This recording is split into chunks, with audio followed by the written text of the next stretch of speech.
স্বাধীনতা দিবসের প্রাক্কালে আমরা চলে এসেছি আলিপুর সেন্ট্রাল জেলে।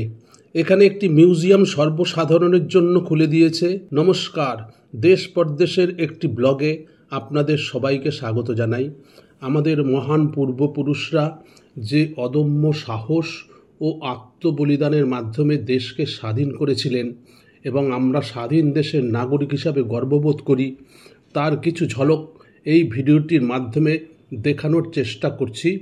তাই এই ভিডিওটি একটুও স্ক্রিপ্ট না করে আমাদের সাথে থাকুন এবং ভালো লাগলে অবশ্যই লাইক, কমেন্ট, শেয়ার করে আমাদের পাশে থাকবেন। আলিপুর জেলে এবার নতুন এটাও উদ্বোধন করেছে এই গ্যালারি। এখন সাধারণ দর্শনার্থী আসতে পারেন, 30 টাকা করে এন্ট্রি ফিস। ভেতরটা ঢুকলে সবসময় এরকম দেশাত্মবোধক গান হয়, যেন রক্ত গরম করে দেয়। পেছনে সমস্ত কিছু লেখা রয়েছে, আমি সেখানেই ফোকাস করেছি। এখন সন্ধ্যা হতে চলেছে, চারিদিকে লাইটগুলো জ্বলে উঠেছে, খুব সুন্দর লাগছে দেখতে। ভেতরে একটা কফি হাউসও আছে, আপনারা চাইলে কিছুটা সময় ওখানেও কাটাতে পারেন। আবার সন্ধ্যা 6:30 থেকে এখানে লাইট অ্যান্ড সাউন্ড শো হবে, তার টিকিট মূল্য 100 টাকা। আমরাও দেখবো, সেটা ইচ্ছা আছে, কিন্তু যদি বৃষ্টি না হয় তবেই হবে, বৃষ্টি হলে আর হবে না, তাই আমরা অপেক্ষা করছি। ডক্টর বিধানচন্দ্র রায়, তিনিও বন্দী ছিলেন, স্বাধীনতা মূল সংগ্রামী একজন। তাঁর একটি মূর্তি এখানে রয়েছে।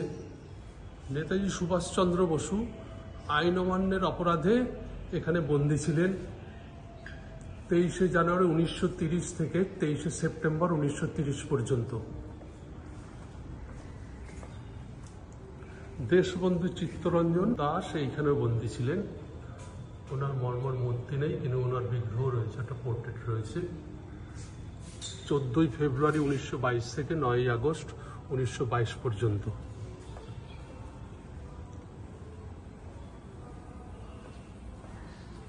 যতীন্দ্রমোহন সেনগুপ্ত, বিপ্লবী যতীন্দ্রমোহন সেনগুপ্ত এইখানে বন্দী ছিলেন এপ্রিল 1930 এবং 22 অক্টোবর 1932 হইতে 5ই জুন 1933 পর্যন্ত।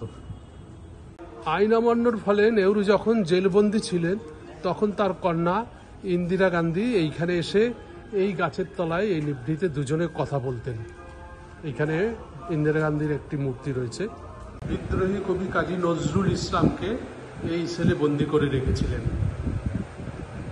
একজন ইংরেজ আমাদের স্বাধীনতা আন্দোলনের যারা জড়িত ছিল তাদেরকে এরকম ধরে এনে তাদেরকে এইরকম চাবুক দিয়ে মেরে এইরকম কারাগারের কুটুরিতে বন্ধ করে রাখতো। যাদেরকে ফাঁসি অর্ডার হতো তাদেরকে এইখানে রাখতো।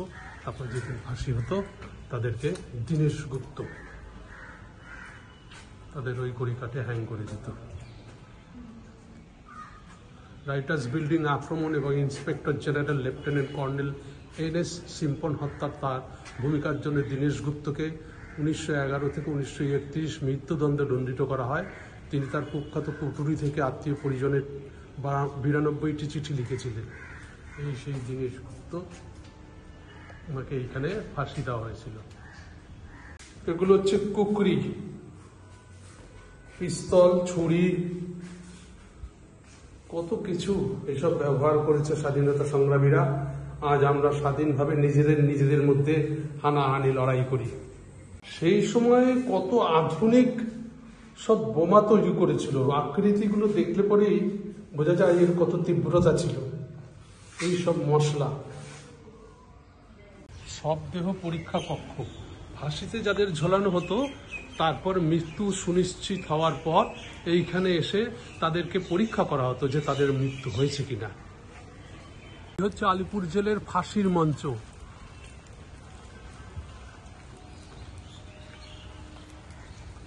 এখান থেকে সিঁড়ি দিয়ে তুলে ওইখানে হ্যাং করা হতো। নিচের এই পাটাতনটা, একটা নিচে লিভার আছে, লিভার সরিয়ে দিলেই ওটার মধ্যে হ্যাং হয়ে পড়তো।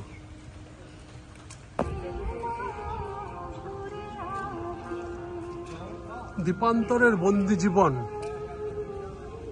এই গানগুলো শুনলে, স্বাধীনতা আন্দোলনের এই গানগুলো শুনলে পরে মনের মধ্যে একটা আলাদা রকমের উত্তেজনা চলে আসে।